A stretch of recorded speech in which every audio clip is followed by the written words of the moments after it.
there, I'm Barb from Small House Blessings, and usually I do videos on cross-stitching and card making and such, but I've had something on my mind for a really long time and I'm going to attempt to do it this week. I am going to make a tabletop that is covered with vintage yardsticks.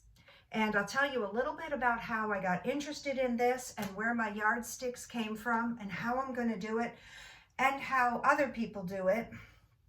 And I'm going to just give it a try. I've never done this before, so we'll see how it works out. So to start with, I became interested in yardsticks when I picked up this one. It's from Eccles Sleep Shop here in St. Petersburg, Florida, where I live. And Eccles is no longer there. It hasn't been there for quite some time. Right now, it is a Goodyear rubber tire store, and it is currently for sale for $2.8 million downtown St. Pete, which has crazy real estate prices. But I just thought this was so cool. The actual location is 1922 Central Avenue. So I picked this up and I thought, this is really cool. I'm just going to keep it and measure around the house with it, which I did for some time. And then I started seeing people do tabletops and such with vintage yardsticks. And I went on eBay and I found a haul from Pennsylvania, which is where I lived for 17 years, raised my kids up there. I am going to tilt this way so you can see how many I got, and this is just some of them. And I'm going to tell you a little bit about them, and then I'm going to flip the camera over and show you the top of the table and the table that I'm using and the technique that I'm going to be using. But what I loved about these is we used to live in a town called Macungie, Pennsylvania, and Drees Do-It Center had, there were 2 yardsticks from Drees. I used to go to Drees all the time, so these are really sentimental to me. Some of the others that I really like are, well, you can tell some of them are pretty old. A lot of them are, like here's a really old one from Kinsel's in Allentown, and I don't know if any of y'all are from that area. Dutch oven gas ranges. These are just so cool. So I will show you the ones that I got, and I did want to point out this is one of my favorites too. Unlike many yardsticks that are given away for free, this one seems to be either they just invested a lot in this, or it's really a good yardstick. I don't know if they used it at the factory, but it's from Quaker Jobbing, 1722 Hancock Street in Philadelphia. And it's actually a lot, it's not a lot thicker per se, but it is deeper this way. As you can see, most of the yardsticks, it's like 3/4 of an inch taller, I guess you would say. And I just really like that. So this one is going to be on the very front of the table here. Can't quite grab that with the camera. There it is. So when you walk into the room, that's the first thing you're going to see on my table is Quaker Jobbing. And I looked them up. They've been in business for a really long time, and I think they're still in business doing something. So the table that I'm using, and I'll show you a shot of it in just a minute, is from IKEA. It's a Linman table, and it only costs $20. Now that is the tabletop. It doesn't include the legs. The legs that I have on here are Adil's, and I believe they run about $4 or $5 each. So for maybe $50, you can do the table. Now I watched another guy on YouTube, and I'm going to pull these. No, I don't want to do that yet. Basically, the Linman table, I'm going to lift it up a little, is cardboard on the inside. And so I only have particle board from here to here. So I'm going to be mounting my yardsticks sort of right in the middle, and I'm going to stagger them a little. and then I'm going to fill in with smaller yardsticks on the ends. Now, the way that I've read that you're supposed to do this is with something called contact cement. And with contact cement, you have to put cement on the table, on the back of the yardstick, wait 15 to 30 minutes, and then put it on, and then you need 20 pounds of weight on top of it. And I decided to not do it that way because yardsticks, it's going to be hard to find 20 pounds that sort of is this size, and I don't want to do them all at the same time. I want to kind of do them a little at a time and make sure that I'm getting them right. Some of them are warped a little bit, so I don't want the pressure of I've got to hurry up and do this. I'm also afraid that if I stick it down there, that it's going to stick and not come up, and if it's not placed exactly evenly across, then I'm going to be stuck. So what I've decided to do is I am going to do one of two things. I have got wire nails, and I'll walk up and show you these. I got these at Lowe's. These are wire nails. And then I've got these bigger drywall screws. Now the drywall screws are the kind that go flush with the top of the table or whatever you're using. They have like a little V point. You don't want the kind that like go over like that. I mean, you could use those, but those are going to make an uneven surface on the top. So I can't decide yet. I'm going to play around with these. I think that it would be easier to just nail them on, but I'm not 100% sure how well they'll stick compared to actually screwing them on. You can see those screws there. I also intentionally chose drywall screws simply because I like the dark color of the screw. I didn't like the real shiny silver ones, so I don't know if this is the best choice or not, but I think that the color would look good. So I'm going to grab my camera and take you over here. Okay, so here is, I'm going to go around this way. Here you can see my IKEA table, the Linmon top and the Adil legs, and they screw in really nicely. I'm going to show you that. That's how they screw in. And these are some of the yardsticks that I have. And I got quite a few of them. I'm super excited. I mean, this one I love, the Mansion House in Summit Hill. I've never been there, but they're just really neat. I really like all of them. So I think what I'm going, oh, and then I have a few extra over here. So like I said, my plan is to, and again, I only have from like here over and here over where I have particle board.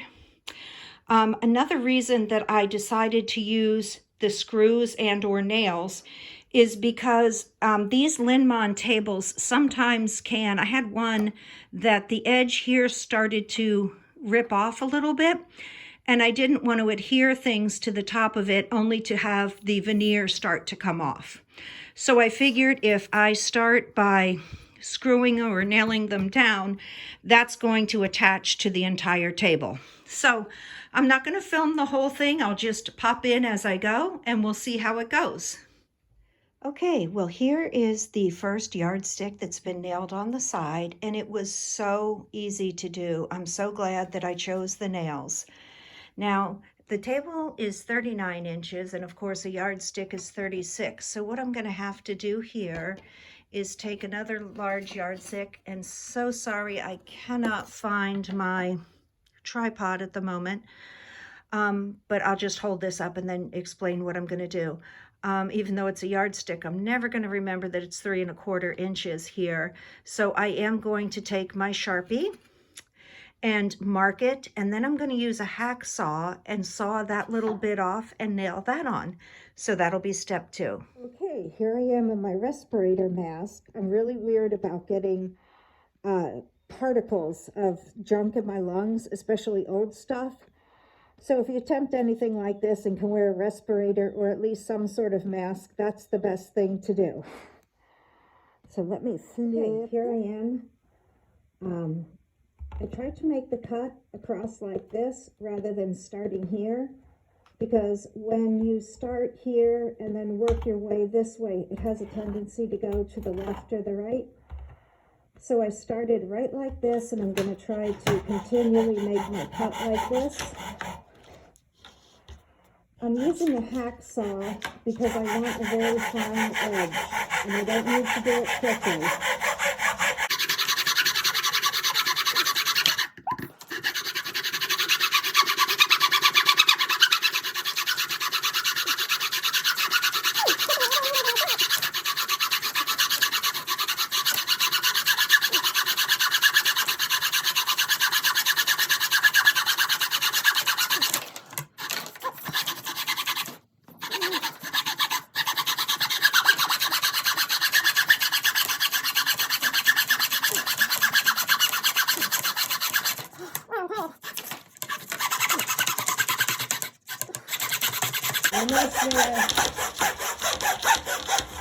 Okay, what a nice cut that is. Look at that. Now, try to very carefully cut. Look at that. That's beautiful. If I put that end in, I don't even think it's really going to need any sanding. Let's go check it out. Okay. I'm using my vintage ironing board as a camera holder so you can see how easy this is to nail in. Here's my edge, and I'm going to put it right up against there. Fits just about perfectly. First nail.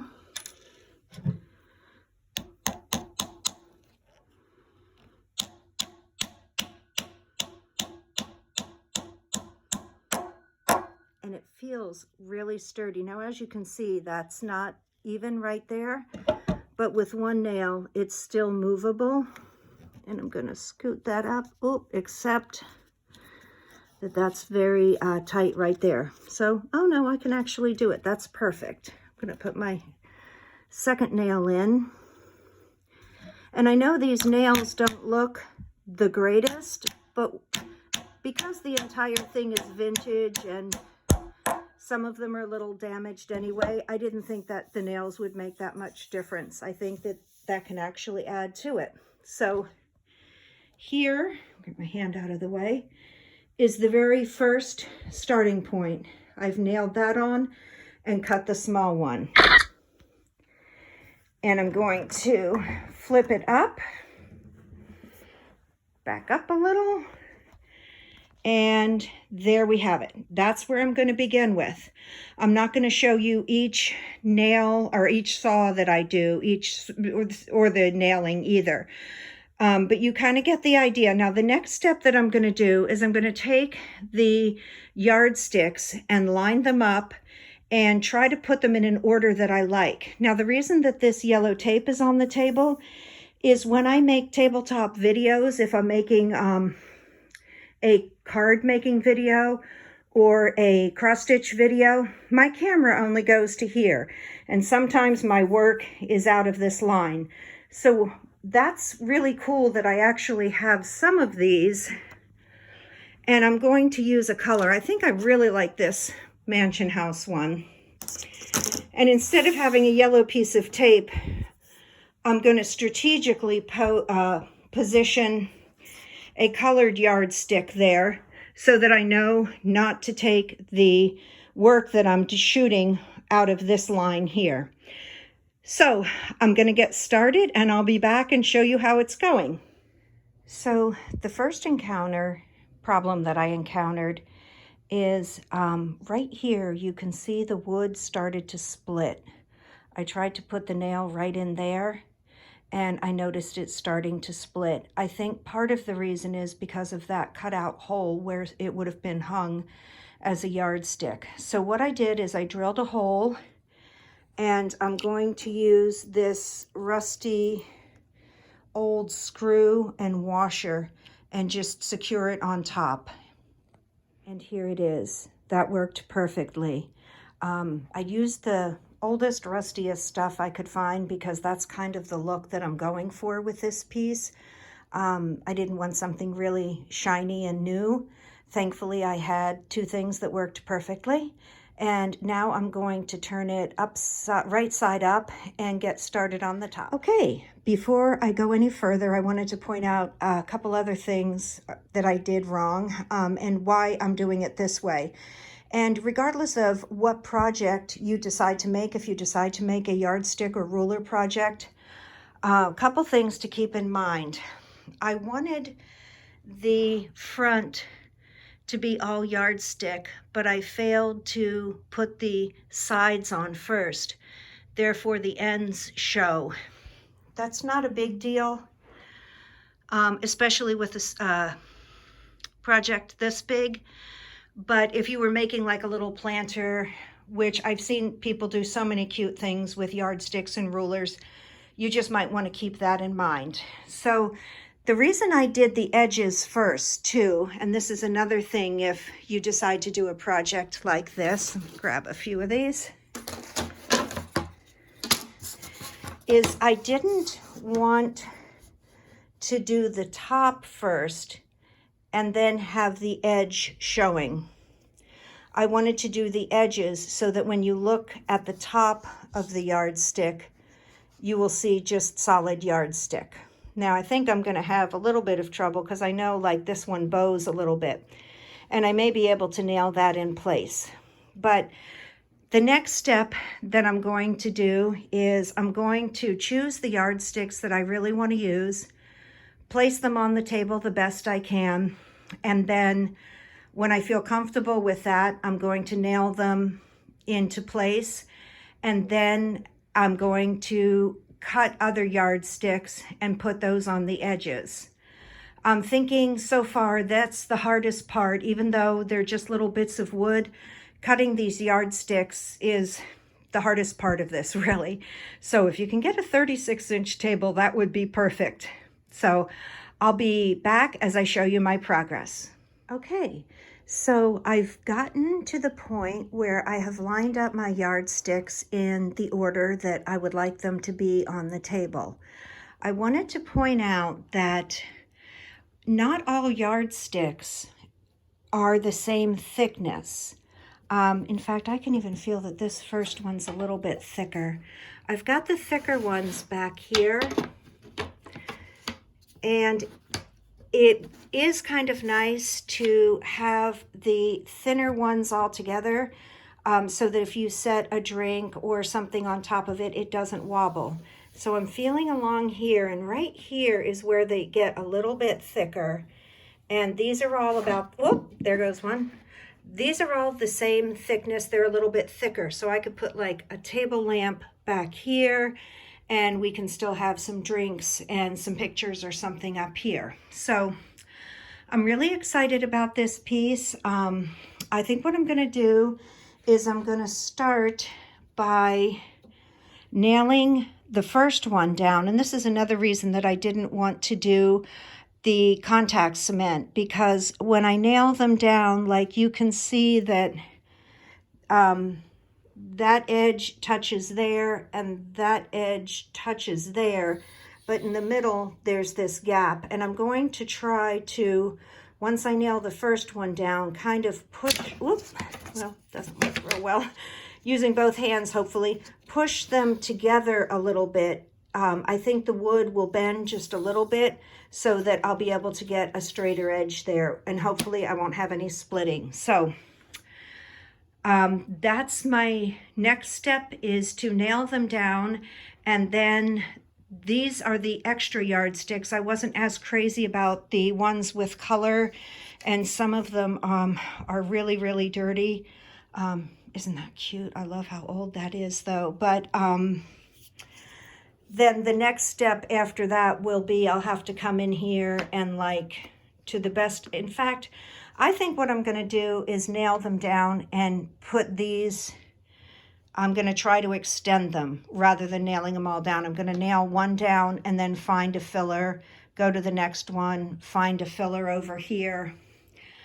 I think that by staggering them, they look a little bit more interesting. I thought about cutting them in half and really staggering them, but the problem is that I only have like this much and this much where I can actually nail them down. So by keeping them 36 inches long, that should do the trick. So I will be back with my progress. Okay, I just wanted to talk about one other thing. I started to nail that down and haven't yet, but I also notice that not all of these are the same width this way. And this one from Montgomery Ward's that I really like is really nice, but I don't have a yardstick that is the same width. And let me show you what I mean. If I put that right there, you can see that there's going to be a fairly large gap there. And I don't want that. There's one here, this Ross Chevrolet, another one from St. Petersburg. That is the same depth, but the problem is it's one of the taller ones. So I think what I'm going to do is maybe put that back there and line that up with this. It won't be perfect, but at this point it's the width of the yardstick that I have to go with. That'll be a little uneven on the table there, but I'm going to have to line those two up. So if you do a project like this, before you nail them down, make sure you have a yardstick that you can draw on that is the same depth as it, like these two will line up. And I just wanted to point that out. So, okay, I'll be back. Okay, I just wanted to show one more thing. I nailed the first one on the top down, and then pretty confident I can get a little one for here, so I'm not worried about that. I did nail the second one down, and I made it flush with this, but you can see over on this end that it's really warped. I think that I can just grab that and pull it down, and once I nail it in place, I think it'll be fine for the duration. I think the wood will naturally bend in the direction that I am pushing it.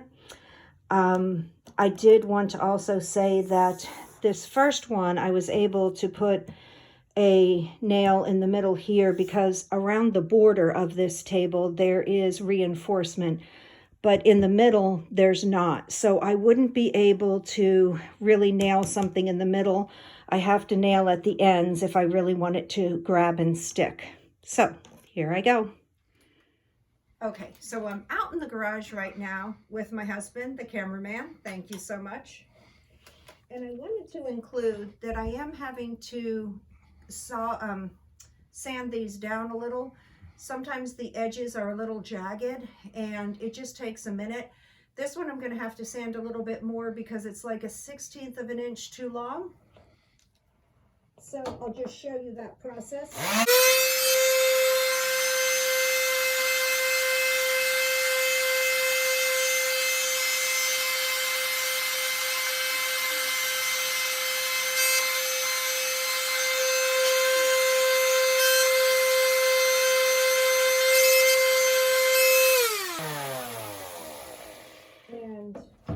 That should be a lot better, and it usually doesn't even take that long. It usually takes just a couple seconds, but I had to shave some off.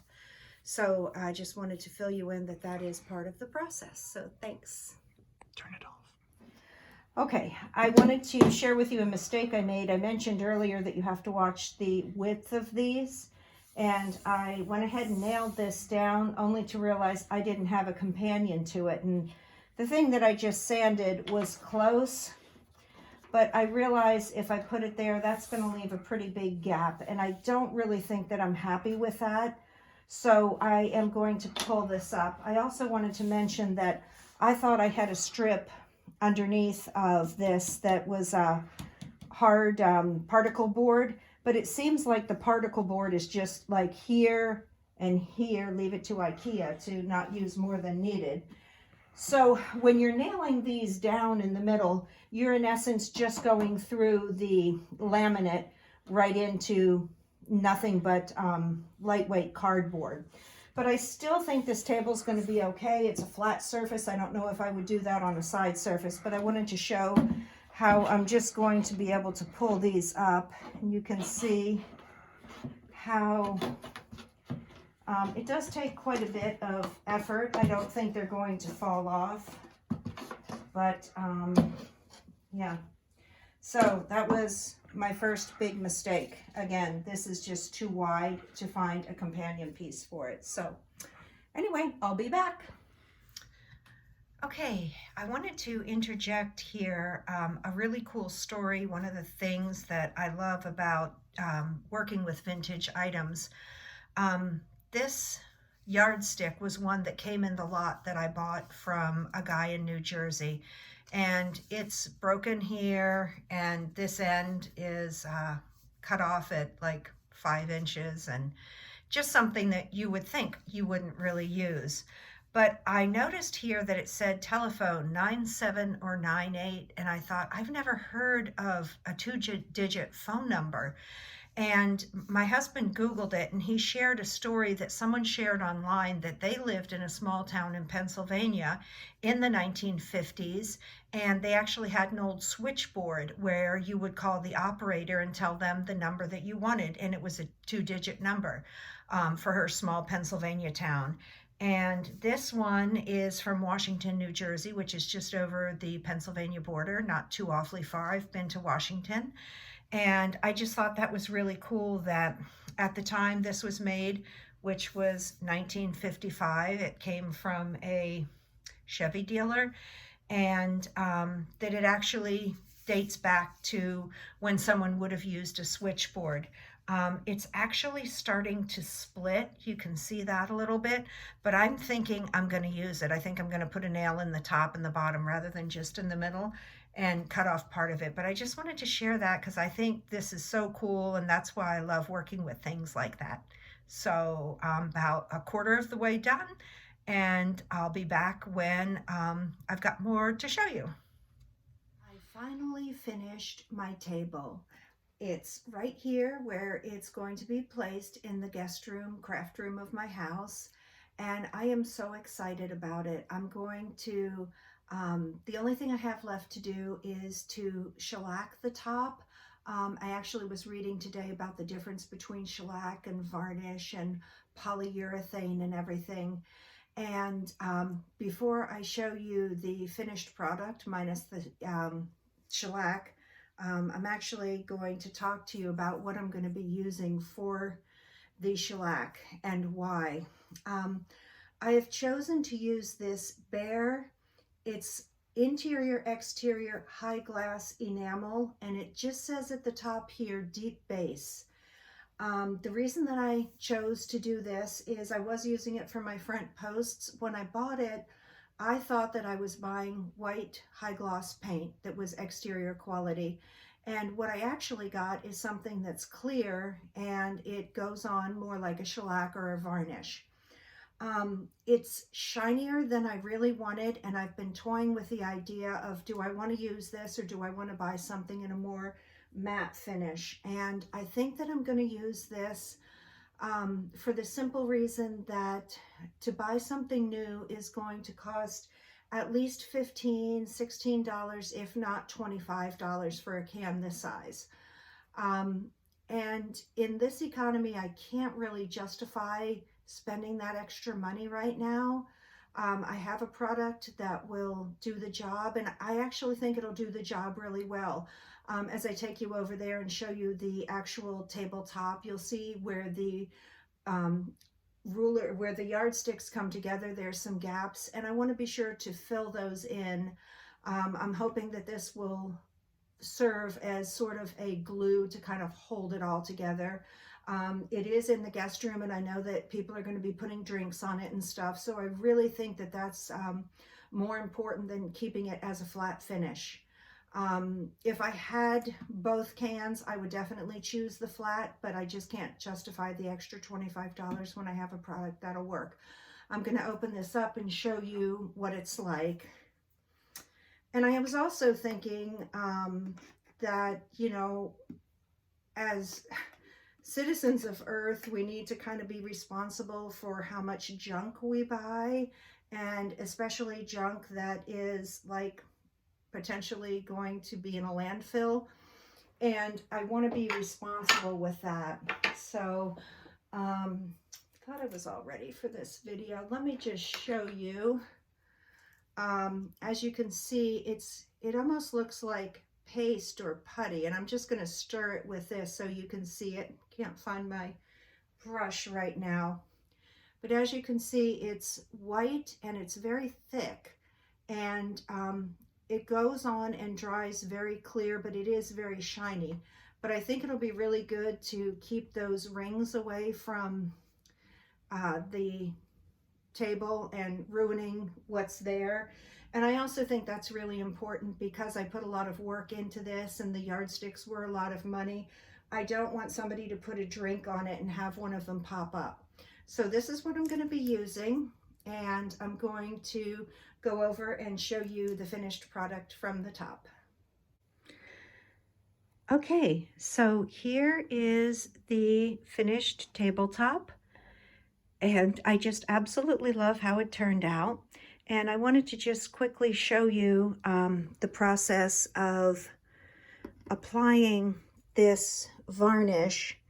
And as you can see, like right below the number 677 there's quite a bit of space. It doesn't look like a really big deal, but I definitely don't want water to get down in there.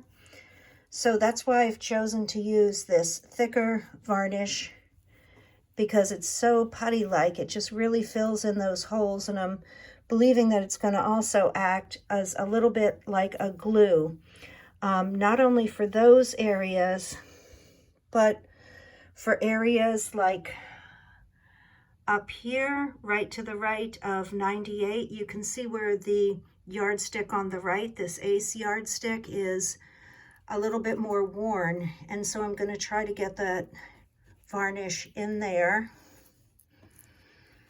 And you can see that that filled it in real nicely. So there's quite a few spaces that are like that. And I think that will really help this table last a long time when people put drinks on it and stuff. So thank you so much for watching. I'm going to put a couple coats of this on and then let it dry and take some nice pictures. If you want to see the completed work, it will be up on my blog very soon once it dries. And thank you so much for watching my yardstick table video. Bye-bye.